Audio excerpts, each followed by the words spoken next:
కొన్ని బేతేళ్లు ఉన్నాయి. మా అమ్మ మమ్మల్ని చిన్నప్పుడు వేలాంగిని ప్రాంతానికి తీసుకుని వెళ్ళేది అని నిన్న రాత్రి చెప్పారు. గుండు కొట్టించుకోవటానికి అదొక రకమైన బేతేలు. కానీ పరిశుద్ధమైన బేతేళ్ళు కూడా కొన్ని ఉన్నాయి. అవేంటి అని అంటే, మా అమ్మ మేము ఇంటర్మీడియట్కి వచ్చే వరకు మేము చేసే అల్లరి పనులు తట్టుకోలేక, 10th క్లాస్లో మేము చేసేటటువంటి భయంకరమైన పనులు తట్టుకోలేక ఆమె యవ్వనస్తుల ఒక ప్రోగ్రాంలో జాయిన్ అయింది. ఈ యవ్వనస్తుల ప్రోగ్రాంలో ఇంత డబ్బు అని కట్టాలి. మార్గదర్శి చిట్ ఫండ్లో కట్టినట్టుగా కొంచెం చిట్ ఫండ్ కట్టాలి. చిట్ ఫండ్ కడితే మన కోసం ప్రార్థన చేసేవాళ్ళు ప్రత్యేకంగా ప్రార్థన చేస్తారనమాట.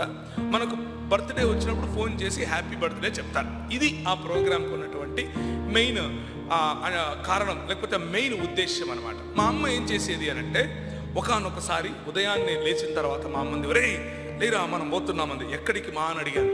మనం దేవుణ్ణి చూడటానికి వెళ్తున్నామంది. నాకు అర్థం కాలేదు. మనకంత